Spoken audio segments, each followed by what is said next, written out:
আসসালামু আলাইকুম সম্মানিত ভিউয়ার্স, আজকে দেখাবো পেঁয়াজ লাগানোর পদ্ধতি, পেঁয়াজের চারা লাগানোর পদ্ধতি। এই দেখেন, এগুলো হচ্ছে পেঁয়াজের চারা। যেই চারাগুলা নিচে একটু একটু পেঁয়াজ বানছে, ওই চারাগুলা লাগানোর জন্য উপযোগী। আমরা দেখেন অলরেডি পানি দিয়ে ধান যেভাবে লাগাই ওইভাবে কিন্তু আমরা প্রস্তুত করে নিচ্ছি। জায়গাটাকে প্রস্তুত করে নেওয়ার পরে কিন্তু আমরা লাগাচ্ছি কীভাবে দেখেন, ধানের মতন করে একটা একটা করে কিন্তু আমরা লাগিয়ে দিচ্ছি।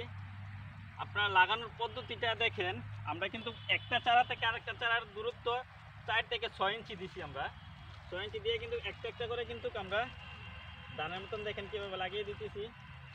এভাবে কিন্তু আপনারা পেঁয়াজের চারা সহজেই লাগাইতে পারেন এবং দ্রুত সময়ে লাগাইতে পারেন। এভাবে যদি আপনারা পেঁয়াজের চারা লাগান তাহলে কিন্তু কম সময়ে কম খরচে আপনার পেঁয়াজের বীজ থেকে চারা উৎপাদন করে পেঁয়াজ করার চেয়ে চারা লাগিয়ে পেঁয়াজ করে কিন্তু খুব সহজ এবং প্রচুর ফলন হয়। দেখেন আমরা যেটা লাগাচ্ছি এটা দেখেন, আমরা ধানের মতন জমিটাকে আগে চাষ দিয়ে একবারে প্রস্তুত করে নিছি, ধানের মতন প্রস্তুত করে নিছি। দেখেন কীভাবে প্রস্তুত করে নিছি, দেখেন তো।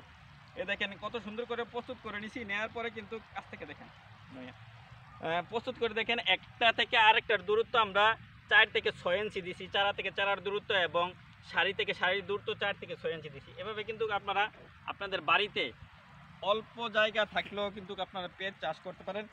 আর পেঁয়াজ চাষটা কিন্তু তেমন পরিশ্রমের কিছু না। যদি আপনি চারা লাগান তাহলে কিন্তু সহজেই আপনি পেঁয়াজ চাষ করতে পারেন। দেখেন আমরা চারাটা কিন্তু নিয়ে